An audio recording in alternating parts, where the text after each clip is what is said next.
Muy buenas a todos y vamos con una nueva entrevista del programa eSports Professional Alumni. Hoy damos la bienvenida a Alejandro García y bueno, vamos a charlar un poquito con él para conocer más su faceta también profesional y personal. Bienvenido, Alejandro, ¿qué tal todo? Hola, Andrea. Muchas gracias por haberme invitado a esta serie de entrevistas, que es un honor y bueno, a ver cómo controlo los nervios. Seguro que bien, vamos. Creo que no tengo ninguna pregunta difícil. Luego, al finalizar, te pregunto a ver si había algo muy difícil. Así que nada, no te preocupes que va a ser un rato muy interesante, sobre todo por tu faceta y todo lo que aportas a esta industria que hasta ahora no habíamos profundizado en ello. Pero bueno, yo ya te conozco un pelín de lo que he podido leer por redes, etcétera, pero para el que no te conozca, cuéntanos un poco quién es Alejandro y qué te encuentras realizando ahora mismo.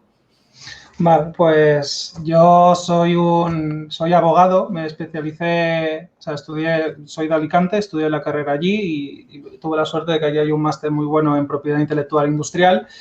Y desde pequeñito me gustaba mucho esta faceta del derecho, no tanto la faceta más clásica, ¿no? de abogado que se entiende así civilista o penalista y seguí con esta rama. O sea, la verdad es que tanto a nivel por todo el tema de derechos de autor, marcas, patentes, diseños, era una rama que me atraía mucho. Y actualmente estoy trabajando en un despacho focalizado en propiedad intelectual industrial.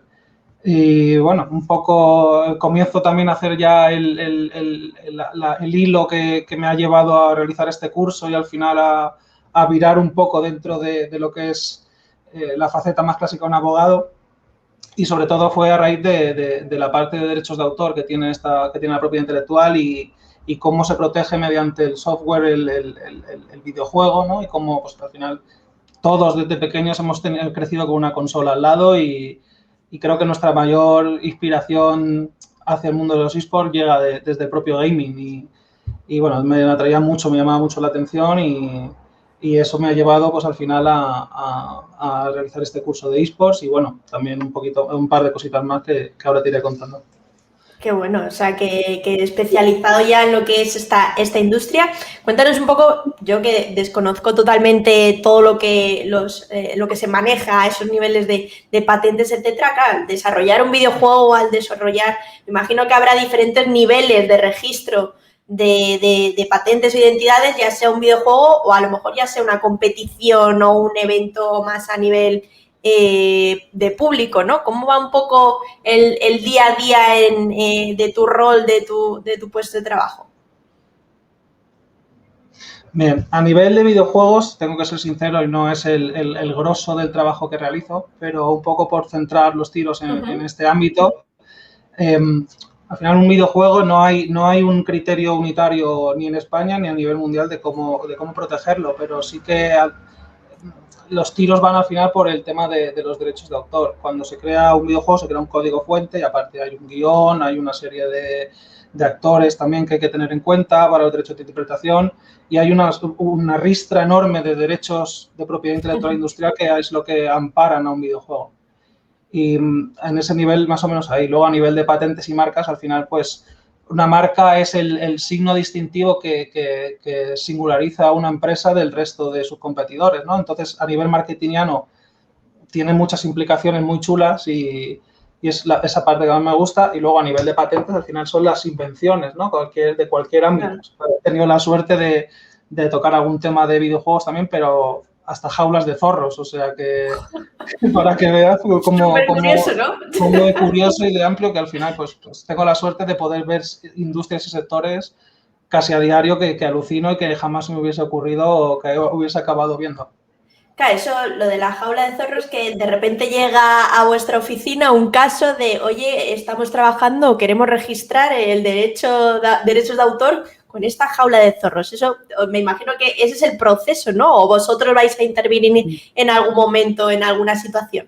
Sí, en este caso concreto de la jaula de zorros, que era un modelo de utilidad, que es una figura parecida a una patente, era que un tercero estaba vendiendo jaulas de zorros muy parecidas a la del cliente que nosotros teníamos. Entonces demandamos por ahí y mira, llegó al final a buen puerto. Se reconoció, el juez reconoció una especie de copia y mira, al final ganamos el juicio, o sea que fue bien la cosa.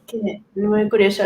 Lo estoy un poco así pensando, relacionándolo con el mundo de los videojuegos, pero tú también a nivel también profesional o personal, tu opinión, claro, un videojuego se dicen que está todo inventado, está todo hecho, es decir, ¿cómo registras algo nuevo con tanta experiencia o tanta variedad ya en esta industria? O sea, hay muchas personas que les cuesta diferenciar un poco sus productos, a lo mejor. Yo opino todo lo contrario, la verdad. Creo que la propia industria ha demostrado que siempre está evolucionando, siempre está mejorando, siempre hay nuevas facetas dentro de los videojuegos que jamás habían estado antes. Y al final, los derechos de autor, por definición, son la expresión de la idea. O sea, tú no puedes monopolizar un juego, un shooter, no puedes monopolizar un juego de fútbol. Claro. Pero sí cómo expresas esa idea. Si lo haces de una forma tan característica, única y original, pues vas a poder obtener los derechos de autor. Pero al final hay desarrolladores maravillosos y creo que nunca se va a agotar este globo y que va a seguir siempre para adelante, la verdad. Claro, ahí está un poco donde reside la creatividad, ¿no? De plantear un proyecto nuevo. Al final la patente fútbol, la patente shooter, la patente está inventada, pero el cómo lo expresas, como dices tú, es totalmente creativo y no hay límites ahí, ¿no? Sobre todo hablando de la parte de diseño y de imaginación. O sea, todo un mundo totalmente, yo creo, desconocido para muchas personas y hablando así un poco de esas empresas que son esas pequeñas empresas o esos indies también en el mundo de los videojuegos, ¿qué consejos a niveles legales les darías a una empresa que quiera empezar en este mundo de los eSports, videojuegos, el mundo gaming, etcétera, pues sobre todo en el ámbito legal? Sí, a nivel legal, pues sobre todo que para mí hay dos estadios que muchas empresas siguen a la hora de desarrollar su producto o su servicio. Y es pensarlo y luego preguntarle al abogado. Muchas veces creo que debería ser el sentido contrario. Antes de dedicar esfuerzos, tiempo y dinero en desarrollar una idea, tienes un poco que encajarla a nivel legal, saber si tu proyecto cumple con la normativa o va a ser contra alguien o si estás haciendo algo que está ya patentado y puede al final detrimentar derechos de otros. O sea que para mí mi consejo es sobre todo que a la hora de iniciar cualquier proyecto que se cuente con una persona que tenga conocimientos jurídicos, que igual que otra persona con conocimiento de marketing, otra persona de conocimientos tecnológicos. Al final creo que es importante contar con todos los órganos para que el cuerpo funcione al final. Sí, totalmente, y al final sea un buen producto y un producto totalmente coherente y legal en ese sentido. ¿Crees que en el ámbito o en el campo de lo que son derechos de autor, el tema legal en los eSports, está todavía un poco verde, queda mucho por hacer, hay cosas que se quedan un poco en el limbo de la legalidad? ¿Cómo piensas que está el escenario?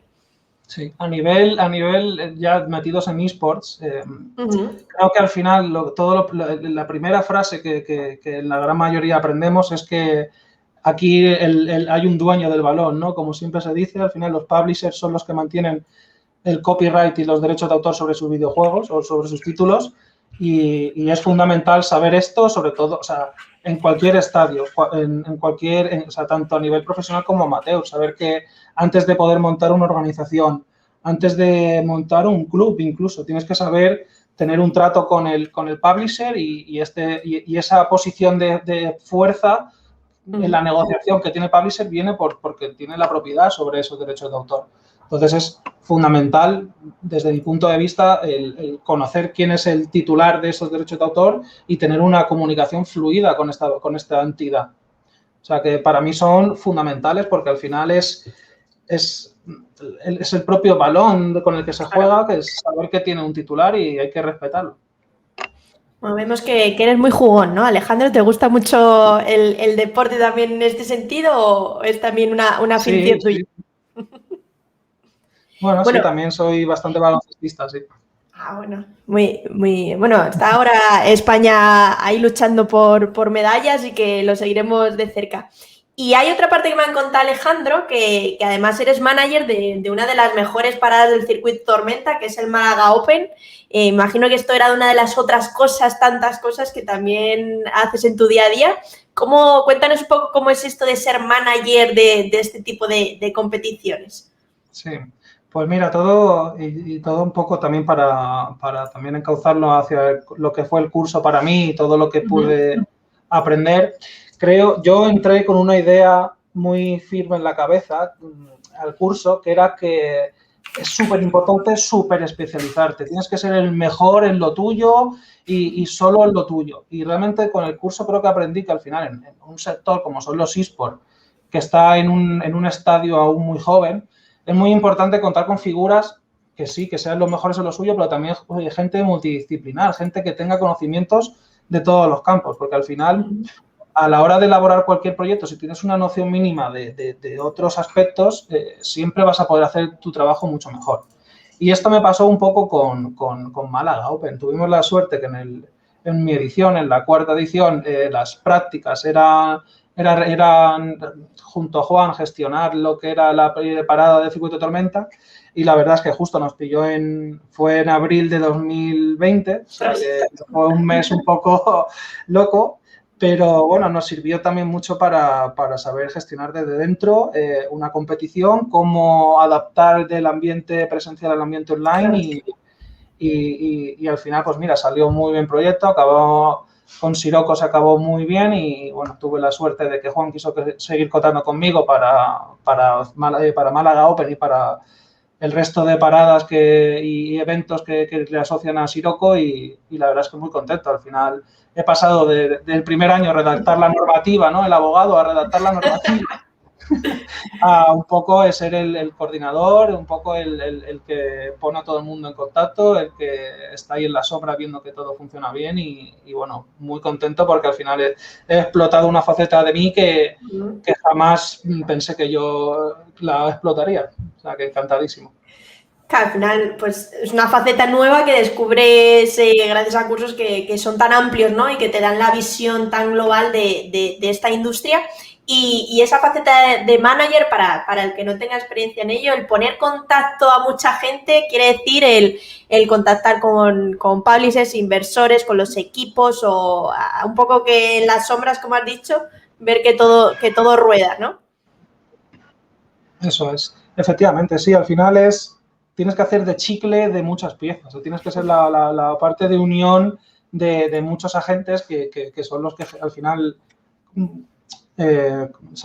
construyen una competición. No es al final únicamente el organizador. Tienes que contar, como tú bien has dicho, con el publisher lo primero, con pues, potenciales patrocinadores que vayan a financiar o al menos a nivel de imagen a esta parada o a esta competición en concreta. La propia organización, que en este caso Gigitech, también estamos ahí trabajando de codo con codo a la hora de organizar estas paradas. Y lo más terrorífico de todo, que diría yo, es sobre todo la gestión con los equipos, ¿no? Cuando tienes competiciones con 300 equipos, que tienen 6 jugadores cada equipo, se vuelve un poco arduo, pero al final es muy satisfactorio porque, y ya un poco también barriendo para casa, uno de los mantras que nosotros nos pusimos era que lo que nos tendría que diferenciar del resto, ya que no contamos con un presupuesto muy elevado, es el mimo y el cariño hacia todos los que forman parte de la competición, ¿no? Y sobre todo los jugadores. O sea, si tenemos una incidencia, no tardar ni 2 minutos en contestarla, sobre todo ser eso. Y eso lo hemos notado mucho, la interacción en redes sociales o incluso el propio feedback de los jugadores, pues ver eso, que al final pues se sienten estrellas, porque son amateurs, pero al final están compitiendo, se están dejando la piel y merecen un reconocimiento, ¿no? Y al final pues esa faceta también pues la hemos intentado potenciar y nos ha salido bien. Joder, pues y ahí seguirán, me imagino, con un montón de paradas más que vienen por delante. No sé si ya tenéis programada la siguiente, si se puede contar o no, o ya estás de lleno. Hay cositas. Hay cositas, ya vais varios que me decís, se vienen cositas, ¿no? Como los grandes. Y así, Alejandro, por ir acabando, no sé si algún otro proyecto que me haya dejado que también estés haciendo en horario ya nocturno, porque ya no hay más horas en el día para hacer todo lo que haces. Pues sí, he sacrificado los domingos por la mañana, he sacrificado dormir hasta las 12 por también otro proyecto que tenemos varios abogados jóvenes que hacen de propiedad industrial intelectual, que tenemos un programita que no llega ni a las horas de los zapatos del RAS, todo tenga que decirse, que es un programita de actualidad del mundo de la propiedad intelectual industrial y bueno, sacamos semanalmente un vídeo, se llama Actualidad IT, por si queréis echar un vistazo. Sí, sí. Y eso, un poco tratar las novedades y la verdad es que también muy contentos porque a nivel cifras no ves que no llega mucha gente, pero luego por la calle o en una quedada de abogados y tal, de repente te dicen, oye, que en mi clase del máster nos ponemos los vídeos, ¿sabes? Yo me salía a las lágrimas y me decía, chicos, normal. Vale la pena, porque al final es un poco construir imagen personal y es algo que no es de bien personal. Así que ocupado pero contento. Te entiendo mucho a nivel de proyecto personal también, del tiempo que requiere, pero luego la satisfacción que dan este tipo de iniciativas, así que nada, te animo a seguir con ellas y ya para cerrar, Alejandro, ¿dónde te ves dentro de 5 años? He puesto 5, pero igual tengo que decir 1 con toda la de cosas que haces. Pues la verdad es que no suelo marcarme nunca esto de qué pasará en 5 años, porque creo que la vida es súper caprichosa y echando la vista atrás, de hace 3 meses estaba en otro despacho, o sea, la vida me ha cambiado completamente en 3 meses, entonces me gustaría, pues, obviamente, pues seguir ejerciendo la profesión de abogado, cada vez poder tener más faena dentro de los eSports, poder sentir que formo parte de este sector en España y que puedo ayudar modesta y humildemente a hacerlo crecer y bueno, continuar teniendo contacto con la gente tan maravillosa que conozco de este sector, o sea, mayoritariamente gracias al máster, al curso y nada, pues a ver qué tal, espero que bien. A ver, seguro que sí. Pues nada, muchísimas gracias, Alejandra, ha sido un placer conocerte y conocer todo lo que haces pese a tu joven edad, como podemos ver, que te queda todo por delante y seguro que en unos añitos tenemos una nueva sesión y nos cuentas los nuevos proyectos que estarás haciendo. Muchas gracias. Gracias, Andrea. Ha sido todo muy cómodo. Un abrazo a todos y nos vemos.